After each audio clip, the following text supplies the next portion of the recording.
এখন শিক্ষার মেরুকরণটা কি হলো তাহলে? লাস্ট 220 বছরে শিক্ষাটাকে ভাগ করে ফেলা হলো যে তোমরা যারা দাড়ি টুপিওয়ালা মানুষ, তোমরা যারা ইবাদত বন্দেগী করতে চাও, তোমরা পড়বা কোরআন এবং হাদিস, তোমরা পড়বা উসুল, ফিকহ ইত্যাদি ইত্যাদি। আর যারা তোমরা ডাক্তার হতে চাও, ইঞ্জিনিয়ার হতে চাও, ব্যারিস্টার হতে চাও, তারপরে পলিটিশিয়ান হতে চাও ইত্যাদি ইত্যাদি, তোমরা পড়বা ইংরেজি, বাংলা, সায়েন্স, ম্যাথামেটিক্স, হ্যাঁ, আর্টস, কমার্স, ম্যাজিস্ট্রি, মেডিকেল সায়েন্স ইত্যাদি তোমরা পড়বা। এই যে মেরুকরণ, এই মেরুকরণটাই হারাম হয়েছে প্রথমে। এটাই একটা বাজে জিনিস হয়েছে শিক্ষার মধ্যে। কখনো মেরুকরণ ছিল না, বরং ওমর রাদিয়াল্লাহু আনহুকে আপনি দেখেন, ওমর রাদিয়াল্লাহু আনহু একজন ফকি, একজন হাফেজ, একজন আলেম, একজন বিজ্ঞ খলিফা, পাশাপাশি একজন রাষ্ট্রপ্রধান। এবার আমাদের এগুলো বললে তো ওনারা রাগ করে। আমি তো খোলামেলা ওনাদের সাথে কথা বলি এখন, যে আপনাদের মধ্যে একজন ব্যক্তিকে জুমার খুতবা দিতে পাঠান দেখি ইয়াতে মেম্বরে, 360 জন এমপি একজনকে পাঠান যে জুমার খুতবা দিতে পারেন। দাঁড়ায় বলবে ইন্নাল হামদুলিল্লাহ নাহমাদুহু ওয়া নাস্তাঈনুহু মান ইয়াহদিহিল্লাহু ফালা মুদিল্লা লাহু ওয়া মান ইউদ্লিল ফালা হাদিয়া। আরবি দিয়ে জাস্ট 5টা মিনিট আপনি খুতবা দিবেন, জুমার খুতবা, এজ এ রাষ্ট্রপ্রধান। দেখেন পারে নাকি? 1200 বছর যিনি খলিফা তিনি খুতবা দিয়েছেন, তিনি ছিলেন ফকিহ, তিনি ছিলেন আলেম, তিনি ছিলেন বিজ্ঞ পণ্ডিত, তিনি হাফেজ। এই 1250 বছরে যিনি ফিলোসফার, তিনি এদিকে আবার মুহাদ্দিস, যিনি মেডিকেল সায়েন্সের দক্ষ, তিনি আবার এদিকে হাফেজ, সেখানে কারি, সেখানে আলেম। এই শিক্ষার বিভক্তিটা আমাদের মধ্যে ছিল না। সেকুলার কনসেপ্টগুলো যখন আসছে এই লাস্ট 200-300 বছরে, তখন থেকে আস্তে আস্তে শিক্ষাটাকে এইভাবে ভাগ করে আমরা একাকার করে ফেললাম। এখন একজন মসজিদের ইমাম সাহেবকে আপনি যদি জিজ্ঞাসা করেন যে সিরিয়ার রাজধানীর নাম কি, বলতে পারবে না অনেকেই। অর্থনীতির এটা কি, বিটকয়েন কি জিনিস, ও বলবে এটা আবার কি জিনিস। ক্রিপ্টোকারেন্সি কি, বলবে এটার নাম তো জীবনে শুনি নাই, অথচ এটা ইকোনমিক্সের একটা বেসিক জিনিস। ইনফ্লেশন কি দেখবেন অনেকেই বলতে পারতেছে না, কিন্তু সে দাওরাত হাদিস পাস করেছে, ইফতা দিয়েছে, তাখাসসুস করেছে। তাহলে শিক্ষাটাকে আমরা এভাবে ভাগ করে ফেললাম। এদিকে আবার যারা জেনারেল লাইন আমরা পড়েছি, ধরেন জিজ্ঞাসা করেন যে ফরজ গোসল কেমন করে করতে হয়, সবাই ফরজ গোসল করি, কিন্তু আমরা যারা ম্যাচিউরড এবং ম্যারিড, অনেকেই মাসালা ভুল আছে। অনেকেই পর্দা করে, পর্দার ফরজগুলো বলতে পারবে না। নামাজ, সবাই নামাজ পড়ে, নামাজের আরকান আহকামগুলো বলতে পারতেছে না। আমাদের এই যে ইয়াং জেনারেশন যারা স্কুলে, কলেজ, ইউনিভার্সিটিতে পড়েন, আপনি সবাইকে ধরে ওযুর খালি 4টা ফরজ জিজ্ঞাসা করেন, ওযুর 4 ফরজ কি বলো দেখি, দেখবেন বলতে পারতেছে না। এই যে অবস্থাটা, এটা কি আপনাদের কাছে মনে হয় এমনি হঠাৎ করে হয়েছে? নো, এটা বিগত 100-200 বছরের ওদের মেহনতের ফসল। আর আপনারা কি চাচ্ছেন এটা একদিনে একটা স্কুল দিয়ে চেঞ্জ করতে? মোটেই পসিবল না, আর মোটেই পসিবল না। আর যদি মনে করেন একজন ভাই, একটা সরকার, একটা প্রশাসন, একটা ইসলামিক দল, তার উপর দায়িত্ব চাপাই দিলে আমরা দায়মুক্ত হব, কোনোদিনও সম্ভব না। আমাদেরকে আরও এরকম 30-40 বছরের একটা মিশন নিয়ে নামতে হবে। 30 বছর একটা মিশন নিয়ে নামতে হবে। 30 ইয়ার্সে আমরা কোন জেনারেশন দেখতে চাই। এই আমার মেয়েটার বয়স যখন, এখন বয়স ওর 5 বছর 6 বছর, ওর বয়স যখন 20 বছর হবে, তখন আমি ওকে কোন জায়গায় দেখতে চাই, এবং এই 15 বছর আমি কিভাবে পড়ালে ওকে আমি ওই জায়গায় নিতে পারবো, এই ফিকিরটা আমাদেরকে করতে হবে। এখন কাজ মোটামুটি করা হয়ে গেছে, খালি দরকার সমন্বয়। এই দুইটাকে সর্বোচ্চ সমন্বয় করা। এখন সমন্বয়ে আবু তোহা আদনান ভাই করবে না, সমন্বয়ে মিজানুর রহমান আজহারি ভাই করবে না, সমন্বয় বাংলাদেশের শিক্ষামন্ত্রীর দিকে তাকায় থেকে লাভ নাই, সমন্বয়ে অমুক হুজুর তমুক দল তারা করবে না। সমন্বয়ের দায়িত্ব আপনাদের সবার। কারণ সন্তান তো আপনার ফিকির কি, আপনার চিন্তা কি। আমরা সবাই রেডিমেড পাইলে সেখানে গিয়ে একটা জিনিসকে নার্সিং করতে চাই, যে ওরা করুক তারপরে গিয়ে আমি জয়েন হব না। এই চিন্তাটাই ত্যাগ করতে হবে। আপনাদেরকেই তৈরি করতে হবে প্ল্যাটফর্ম, আপনাদেরকে প্ল্যাটফর্ম তৈরি করতে হবে। আমি খোলামেলা কথা বলতেছি, আপনাদেরকে জায়গা দিতে হবে রংপুরে। যদি রংপুরে চান যে এরকম কোনো স্কুল না, এটা তো স্কুল, একটা বিগিনিং, প্লে থেকে 5 পর্যন্ত, ওরা মাস্টার্স পড়বে না, মাস্টার্স পরীক্ষা দিবে না, ওই পর্যন্ত তো আরও 15 বছর বাকি আছে। এই 15 বছরে তো এই লাইনে গেলে ওকে জানোয়ার বানায় দিবে। এই 15 বছর যদি এই লাইনে যায়, দেখা এমন হতে পারে ও সমকামী হয়ে গেছে। ও কয়দিন পরে এসে একটা ছেলেকে বিয়ে করে এসে বলবে যে ও তো মনে মনে মেয়ে, তাই বিয়ে করছি। তখন আপনি মুখ দেখাবেন কিভাবে? এমন তো হইতেই পারে। অস্বাভাবিক কিছু না, এগুলো হচ্ছে তো এখন। তো এখন আমি খোলামেলা কথা বলতেছি যে এই দায়িত্বটা আমার বা আমাদের একার নয়। ভুল ধরা যাবে অনেক, আমাদের সীমাবদ্ধতার শেষ নাই, ভুলের কোনো শেষ নাই, স্বীকার করতেছি। এরা চেষ্টা করতেছে, কিন্তু আমি জানি চেষ্টাটা প্রয়োজনের তুলনায় নিতান্তই কম। আমাদেরকে সবাই মিলে চেষ্টা করতে হবে। আগে দরকার জায়গা। যদি আপনার জায়গা থাকে, বা আপনাদের যদি জায়গা থাকে আগে আপনারা জায়গা দেন রংপুর শহরে, কারণ আমরা চাই না যে কোনো জায়গায় কারো বাসায় ভাড়া নিয়ে আমাকে প্রতিষ্ঠান করতে হয়, এটা আমি চাই না। এটা আমরা কেন করবো এটা? আমরা যদি আমাদের বাচ্চাদের ফিউচারের জন্য উদ্বিগ্ন থাকি তাহলে আপনারও তো উদ্বিগ্ন হওয়া উচিত। আপনার যদি 100% জমি থাকে 10% দিয়ে দেন, 20% দিয়ে দেন, 50% ওয়াকফ করে দেন। এটা আপনার কেয়ামতের জন্য, কেয়ামতের মাঠ পর্যন্ত জারিয়া হয়ে থাকবে ইনশাআল্লাহ। এটা তো আমার দায়িত্ব না, এটা আপনারও দায়িত্ব। আপনার যদি ব্যালেন্স থাকে আপনি এখানে কন্ট্রিবিউট করেন, বিল্ডিং নির্মাণ আপনি করেন। আমার কাছে বলেন ভাই আপনি কি দিতে পারবেন, আমি আপনাকে পুরো সিলেবাস করে দিতে পারবো ইনশাআল্লাহ, একদম প্লে থেকে নিয়ে মাস্টার্স পর্যন্ত। আমি কিন্তু এমনি কথাগুলো বলি নাই। আমাকে যদি গভর্নমেন্ট এখনও ডাকে কল করে উপরের লেভেল থেকে, আমি বলছি 5 বছর সময় নেব, খালি জাস্ট 5 বছর সময় নিব ইনশাআল্লাহ। আমাকে 100 জনের প্যানেল দিয়ে দেন, পুরো শিক্ষা সিস্টেম চেঞ্জ করে দেওয়া যাবে ইনশাআল্লাহ। আল্লাহ পাক আমাদেরকে বুদ্ধি প্রতিবন্ধী হিসেবে তৈরি করেন নাই। যারা আছে এদের মাথায় কি আছে, এরা কি পাস করে আসছে, এটা আমরা খুব ভালো করে জানি, আমরা খুব ভালো করে জানি। কিন্তু আমরা অন্যকে আন্ডারএস্টিমেট করতে যাচ্ছি না, আমাদের নিজেদের উপর কনফিডেন্স আছে আমাদের। এটাকে চেঞ্জ করা খুবই সম্ভব, ভেরি মাচ পসিবল। এই ক্লাস 5 পর্যন্ত বাচ্চাদেরকে যদি আমরা এভাবে গড়ে তুলতে পারি, আস্তে আস্তে পর্যায়ক্রমে 8, 9, 10 এভাবে গিয়ে আমরা ইনশাআল্লাহ মাস্টার্স পর্যন্ত যেতে পারবো ইনশাআল্লাহ। আর যদি দেখা যায় না এই সিস্টেমে পারছি না, তাহলে কোনো সমস্যা নেই, আমরা এটার নাম মাদ্রাসা দিয়ে দিব, কোনো সমস্যা নাই। তহা জিন্নুরাইন ইসলামিক স্কুলের দরকার নাই, আমার তহা জিন্নুরাইন ইসলামিক মাদ্রাসা থাকলেও চলবে। স্কুলই হতে হবে শেষে, নট নেসেসারি।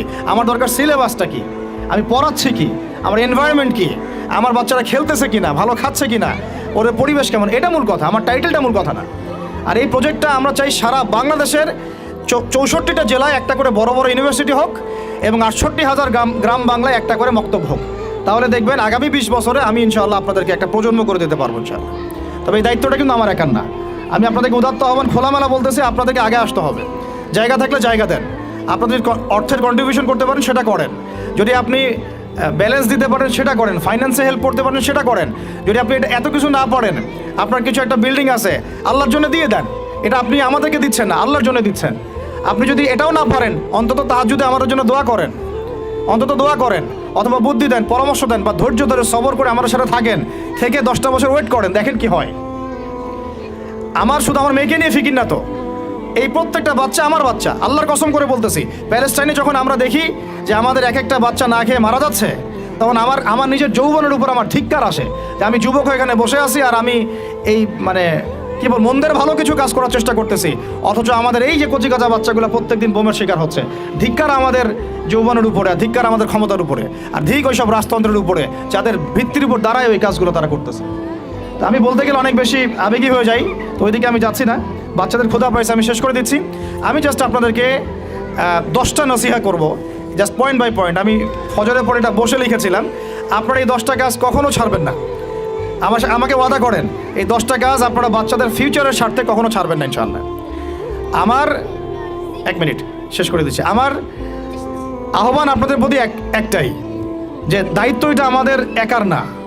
ইসলামিক স্কুল করা চারটাখানি কথা না। আমরা এমন একটা সমাজে বাস করি, ভালো কিছু দেখলেই বিভিন্ন লকব লাগায় দেওয়া শুরু করি। কালকে যদি আমাকে একটা লকব লাগায় দেয়, আপনি তো কিছু করতেও পারবেন না। অতএব এই কাজটা আমার একার নয়, এই কাজটা আমাদের সবার। ভালো কিছু দেখলেই আমরা ট্যাগ লাগানো শুরু করি। আর আমাদের ভিতরে যে শত্রুটা আছে, এরা থাকলে বাইরের শত্রুর দরকারই নাই। আর খোলামেলা কি বলবো আপনাদেরকে, ইসলামিক স্কুল করাটা মূল উদ্দেশ্য না আমাদের উদ্দেশ্য হচ্ছে ইসলামিক ইউনিভার্সিটি করা, প্রত্যেক জেলায় অন্তত একটা করে, যেখানে একটা বড় ক্যাম্পাস থাকবে, আবাসিক জায়গা থাকবে, নুরানি থেকে শুরু করে নাজেরা, হিপস, একদম দাওরা ইফতা পর্যন্ত, পাশাপাশি প্লে থেকে মাস্টার্স পর্যন্ত, এই দুটাকে কম্বাইন করা হবে ইনশাআল্লাহ। এটার জন্য আপনাদের পক্ষ থেকে আমাদের দরকার সহযোগিতা। আমি এভাবে কিন্তু কখনো সহযোগিতা কখনো অনলাইনেও চাই না, অফলাইনে বলিনি কখনো। যতটুকু পারছি আমরা নিজেদের মতো করে করছি, বাট এটা আমার একার পক্ষে আর পসিবল না, আমাদের পক্ষে মোটেই পসিবল না। আমাদের বড় জায়গা দরকার, মাঠ দরকার, এরা খেলবে, আবাসিক জায়গা দরকার। তারপরে এদের ধরেন যে ভালো ভালো টিচার আনবো, আমাকে ভালো স্যালারি দেওয়া লাগবে। আমি যদি ট্রেনার আনতে চাই, আমাকে আরও ভালো স্যালারি দিতে হবে। আমার দরকার উন্নত পরিবেশ, হাইলি রেকমেন্ডেড একটা ক্যাম্পাস। আমার দরকার স্থায়ী ক্যাম্পাস, যেটা আমাদের স্থায়ী তহা জিন্নুরাইন অ্যারাবিক মাদ্রাসার নামে ওয়াকফ করা, যেখানে অন্য কারো হস্তক্ষেপ থাকবে না। যে আমাদেরকে বাড়ির মালিক বললেই 2 দিন পর বলতে পারবে না যে কালকে ছেড়ে দেন বাড়ি, পরশুদিন ছেড়ে দেন বাড়ি, মগের মূল্য একটা প্রতিষ্ঠান মুহূর্তের মধ্যে তো ছেড়ে দেওয়া যায় না। একটা স্বপ্ন নিয়ে আমরা দাঁড়াইছি এখানে। তো এগুলো যারা বুঝে না তাদের সাথে তো আমাদের কথা বলে লাভ নাই। যারা বুঝেন তাদের প্রতি আমার উদাত্ত আহ্বান, আপনারা আপনাদের জায়গা থেকে আগায় আসেন ইনশাআল্লাহ। এটা আমাদের জন্য না, আপনি আপনার সন্তানের জন্য, এই সমাজের জন্য, এই জাতিকে ভালো কিছু দেওয়ার জন্য একটা প্রজন্ম বিনির্মাণের স্বার্থে আপনারা আমাদের সাথে থাকবেন ইনশাআল্লাহ। এটা আমরা আশা করি আপনাদের কাছে। আমাদের ইসলামের কনসেপ্টটা এরকম। এই কারণে আসলে আমরা আলটিমেট যে একটা সোশ্যাল রেভলিউশনের কথা বলি, এটা হয়ে উঠতেছে না। এখন অনেক বড় বড় কথা বলে ফেললাম, এখন আমি বেসিক জায়গাতে এসে শেষ করি। দেখেন, নবী সাল্লাল্লাহু আলাইহি ওয়াসাল্লামের এই যে ভিত্তিটা, বেসটা সমাজ সংস্কারের, এটা তার ইন্তেকালের সাথে সাথে কিন্তু শেষ হয়ে যায় নাই। শেষ হয়ে গিয়েছিল কি? বরং তারপরে 4 খলিফার যুগ আসছে। কত খলিফা বলেন? আপনারা তো জানেন অনেকেই। আবু বকর রাদিয়াল্লাহু আনহু প্রায় 2-2.5 বছর শাসন করেছেন। তখন কি ওটা চেঞ্জ হয়ে গিয়েছিল, আবার জাহিলিয়াতে চলে গেছিল? না, ওই জায়গায় ছিল, বরং আরও ডেভেলপ করেছে। তারপরে ওমর রাদিয়াল্লাহু আনহু 10 বছর। এই 10 বছরকে বলা হয় বিশ্বের ইতিহাসের সেরা শাসন। আজ পর্যন্ত কেউ এটা প্রতিষ্ঠা করতে পারেনি, পেরেছে? আধুনিক রাষ্ট্র ব্যবস্থার প্রত্যেকটাই ওমর রাদিয়াল্লাহু আনহু থেকেই আসছে, প্রত্যেকটা মন্ত্রণালয় পর্যন্ত। এরা এটা স্বীকার করতে চায় না। আমার সাথে যদি বসে ডিবেট, আমি প্রমাণ করে দেখাবো ইনশাআল্লাহ। তারপরে আসছে উসমান রাদিয়াল্লাহু আনহুর 12 বছর, আরও ডেভেলপ করেছে। তারপরে আসছে আলী রাদিয়াল্লাহু আনহুর প্রায় 2-2.5-3 বছর। ওই সময় একটু গৃহযুদ্ধ হয়েছিল। এটা সাহাবীদের ব্যাপার, আমরা এগুলো নিয়ে কোনো মন্তব্য করব না।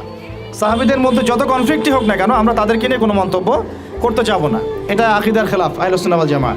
তো 4 খলিফার 30 বছরে ইসলাম আরও আগায় গেছে, পিছায় নাই, কিন্তু এক পাও পিছায় নাই, আলহামদুলিল্লাহ। এরপরে কি ইসলাম থেমে গেছে? না। এরপর আসছে উমাইয়াদের শাসন। উমাইয়ারা 97 বছর শাসন করছে ওই প্ল্যাটফর্মের উপর দাঁড়াই। তারপরে শাসন করছে আব্বাসীয়রা প্রায় 550 বছর ওই প্ল্যাটফর্মের উপর দাঁড়াই। বরং আব্বাসীয়দের সময় আপনারা জানেন, ওই যে খলিফা আল মামুনের নাম শুনেছেন না? খলিফা আল মামুন। তো তখন দেখা যায় যে বাইতুল হিকমা, আমরা যেটাকে বলি দ্য নলেজ অফ উইজডম, বাগদাদে প্রতিষ্ঠা করা হয়েছিল। পৃথিবীর ইতিহাসে এইরকম সমৃদ্ধ বিশ্ববিদ্যালয় লাইব্রেরি কখনো হয় নাই, যেটা 1258 সালে এই তাতার মঙ্গলরা এসে ধ্বংস করেছিল। ওখানে প্রায় 6 লক্ষ কিতাব ছিল। ওই 6 লক্ষ কিতাবকে তারা পুড়িয়েছে, এই ইউফ্রেটিস নদীতে ফেলে দিয়েছে। ওই কিতাবগুলো এখনও পাওয়া যায় নাই। না জানি এই কিতাবে কী কী জ্ঞান ছিল আমরা জানিও না, কিন্তু এগুলো এখন আনা হয়নি, পাওয়া যায়নি। আর ওরা আমাদের সভ্যতা ধ্বংস করে দিয়েছিল। এই যে মঙ্গলরা, তাতারিরা, হালাকু খায়, চেঙ্গিস খানের বংশধর যারা, এগুলো হয়েছে হিস্ট্রিতে। ওই জ্ঞানতাত্ত্বিক রেভলিউশনের উপর দাঁড়াই, ইকরা বিসমি রব্বিকাল্লাযী খালাক, ওর উপর দাঁড়াই এই যে আমাদের খলিফারা শাসন করেছেন এভাবে। তারপরে আসছে মামলুকরা। মামলুকদের হাতে আবার এই যে আপনার এই যে কি যুদ্ধটার নাম, যেটা ইয়াদের সাথে হয়েছে, এই মঙ্গলদের সাথে, আইন জালুত, এটার নাম হচ্ছে আইন জালুতের যুদ্ধ। এই যুদ্ধে আবার মঙ্গলরা পরাজিত হয়েছে, তখন মঙ্গলদের দাপটটা কমে যায়। তারপরে আবার শাসন করেছে আইয়ুবীরা। আইয়ুবীদের মধ্যে আছে সালাউদ্দিন আইয়ুবীর নাম শুনেছেন, যার হাতে বাইতুল মুকাদ্দাস জয় হয়েছিল। তারপরে শাসন করেছে এদিকে ফাতেমিরা, মোগলরা করেছে। তারপরে ওইদিকে কর্ডোভার দিকে আন্দালুসিয়ায় মুসলিমরা শাসন করেছে, এইদিকে আবার উসমানীয়রা শাসন করেছে। এইভাবে প্রায় 1250 বছর পুরো মুসলমানরা বিশ্বে শাসন করেছে ওই জ্ঞানতাত্ত্বিক বিপ্লবের উপর দাঁড়ায়। তারা জাহিলিয়াতে ফিরে যায় নাই।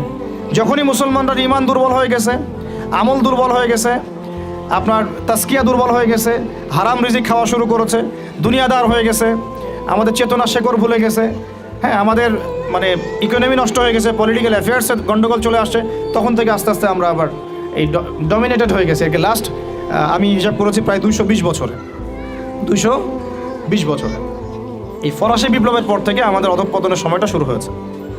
কারণ কি? অনেক কারণ। এই অনেক কারণের মধ্যে অন্যতম একটা কারণ হচ্ছে শিক্ষা ধ্বংস। আজকে যেহেতু আমরা এডুকেশন নিয়ে কথা বলছি, অন্য টপিকগুলো আমার টাচ করার দরকার নাই। অনেক কারণ। এই আমাদের যে লাস্ট 220 বছরে এই অধঃপতন, যে এখন আমাদেরকে নামাজের মাসালা শেখাতে হয়, ওজুর মাসালা শেখাতে হয়, আমাদের ছেলে মেয়েদেরকে ওমর, খালিদ, হামজার নাম শোনাতে হয়, চিনাতে হয়, হ্যাঁ, ইতিহাস জানাতে হয়, ফিকের মাসালা শেখাতে হয়। কোরআন তেলাওয়াত করতে পারে না 80% মানুষ। ওজু মাসালা, গোসলের মাসালা, ফরজ, ওয়াজিব, সুন্নত, মুস্তাহাব জানে না। 80% জেনারেল লাইনে পড়ে, তারা নামাজের মাসালা বুঝতেছে না। মানে এখন যে একটা পুরো ম্যাসাকার অবস্থা, এটা লাস্ট 220 বছরে এমনি হয় নাই। বেশ কিছু কারণ আছে। তার মধ্যে আমি একটা কারণ ফাইন্ড আউট করেছি, সেটা হলো এই ইকোনমিক কারণ, একটা পলিটিক্যাল কারণ, একটা হচ্ছে সাংস্কৃতিক আগ্রাসন, একটা হলো কাফেরদের দৌরত্ব, একটা হলো আমাদের চেতনা মানে নষ্ট হয়ে যাওয়া, শেকড় থেকে দূরে সরে আসা। সবচেয়ে বড় কথা, আল্লাহ এবং তার রাসূলের সাথে যে প্রতিশ্রুতি দিয়েছিলাম আমরা, এখান থেকে আমরা খেয়ানত করেছি আর কি, খেয়ানতকারী, মূল কথা এইটা। এখন কথা হচ্ছে এই লাস্ট 200 বছর আবার কীভাবে এডুকেশনটা নষ্ট হয়ে গেল, কীভাবে, এটা একটা পয়েন্ট। এই পয়েন্টটা আমি আপনাদেরকে জাস্ট 2 মিনিটে বোঝাচ্ছি। এডুকেশনটা নষ্ট হয়ে যায় নাই, বরং এডুকেশনটা কী হয়েছে? এডুকেশনটা মেরুকরণ হয়েছে। এডুকেশনটার কী হয়েছে বলেন? মেরুকরণটা কি? মেরুকরণ মানে হচ্ছে যে আমরা এটাকে শিক্ষা যে আসলে শিক্ষাই, ইসলামী শিক্ষাও শিক্ষা, ইংরেজি শিক্ষাও শিক্ষা, ম্যাথামেটিক্সও শিক্ষা, সায়েন্সও শিক্ষা, আর্টসও শিক্ষা, কমার্সও শিক্ষা, যতক্ষণ না সেটা কোরআন সুন্নাহর সাথে সাংঘর্ষিক হয় সব কিছুই জ্ঞান। এই কনসেপ্টটা আমরা ভুলে গেছি। এই কনসেপ্টটা আমাদের বাপদাদাদের ছিল, মানে 1200 বছর আগে যারা ছিল তাদের এই কনসেপ্টটা ছিল। আমি যে কলমটা দিয়ে কথাগুলো লিখেছি না, এই কলমের যে বলটা আছে, এই বলটা আবিষ্কার করেছে মুসলমানরা, এই কলমটা আবিষ্কার করেছে মুসলমানরা। এই যে কফিটা খাইতে খাইতে আমি এটা লিখছি, এই কফিটা আবিষ্কার করেছে মুসলমানরা। এই কাগজ, এই যে আপনার দফতর, চেয়ার, এই টেবিল, মানে আপনি যেগুলা দেখতেছেন সামনে, যা সামনে দেখতেছেন আপনি, সবই মুসলমানদের। ক্যামেরা, আলোর প্রতিবিম্ব, প্রতিচ্ছবি, রক্ত সংবহন তন্ত্র, আপনার কেমিস্ট্রি, আপনার জ্যোতির্বিদ্যা, আপনার কি বলবো ফিলোসফি, এটা নিয়ে আরেকটা লেকচার দেওয়া যাবে ইনশাল্লাহ, আরেকদিন দিব এটা দিয়ে। আপনার বল পেন থেকে শুরু করে রাষ্ট্র ব্যবস্থার সংবিধান পর্যন্ত এভরিথিং মুসলমানরা করে দিয়েছিল, এভরিথিং, একটা সেক্টরও বাদ নাই, একটা সেক্টরও বাদ নাই। এটা গড়েছিল কারা? ওই যে 1200 বছর আগে চার খলিফার যুগে, উমাইয়াদের যুগে, আব্বাসীয়দের যুগে তারা এগুলো গড়ে দিয়েছিল।